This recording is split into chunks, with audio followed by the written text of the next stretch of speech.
welcome back to my YouTube channel. In this video, I'm going to show you guys the books that were my absolute favorites of 2017. Note that not all of these books are 2017 releases, but these are the books that I myself read in 2017, and that's why I'm calling them my top favorites of 2017.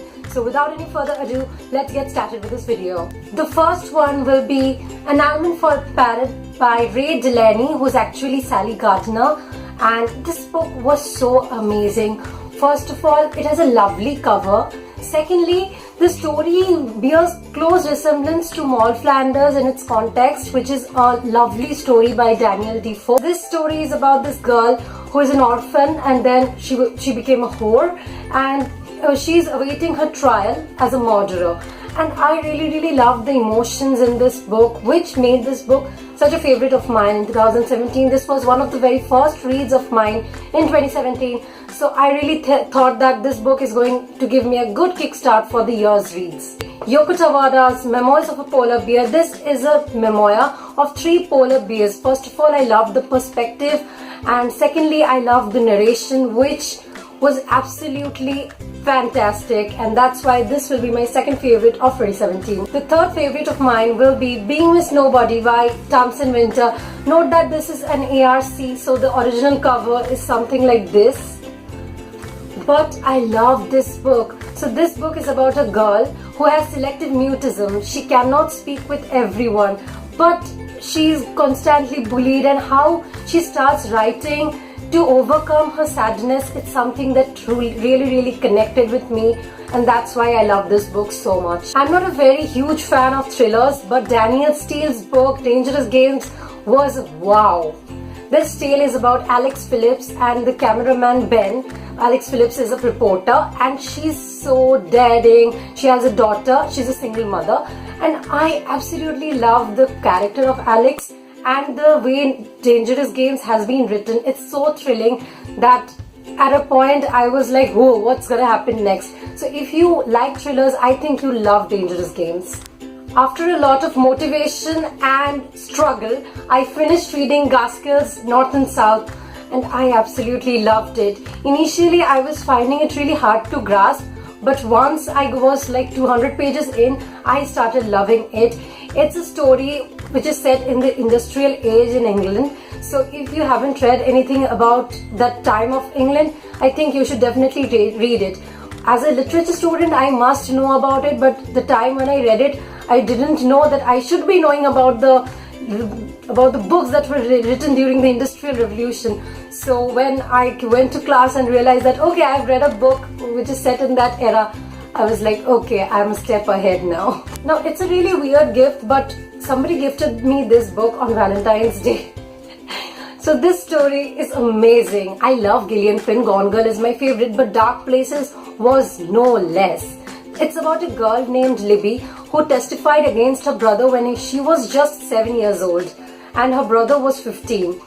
And now as she grows up, she's wondering if she had given the right evidence, because she was really small to say anything. And slowly the story unfolds, and oh my god, it wrecks your mind. And I love psychotic thrillers, so this was absolutely amazing. I've read almost all books by Gillian Flynn.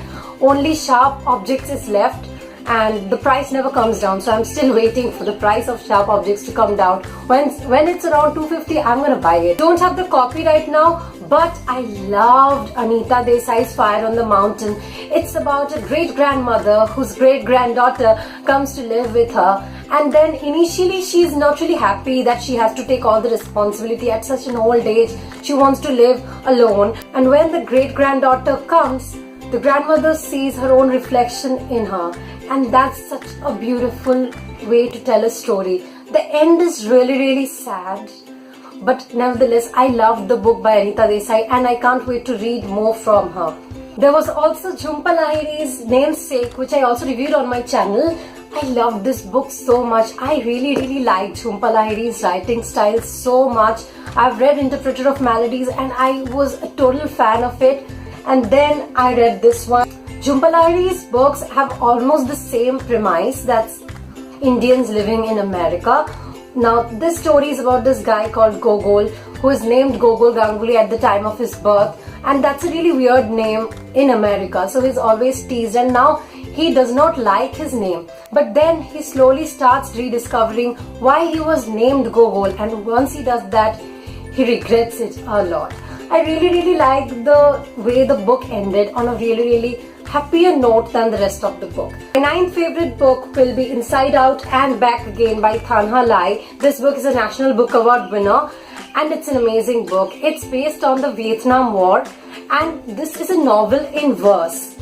So you can see it's so beautiful and I love Tanha Lai's expressions. She says so much in so little.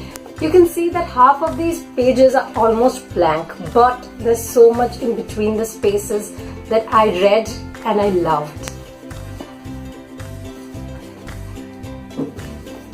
Lastly, there was Murakami's Men Without Women. This was my very first Murakami and I loved it so much. This book is a collection of 7 amazing short stories. A lot of them are already available on internet as articles in newspapers. So if you don't want to buy the book, you can read the articles. There's Sansa in Love, there's Sherazade, which were my absolute favorites from this book. So please, even if you don't read the whole book, read those 2 short stories. They were absolute delight. So these books were my top favorites for 2017.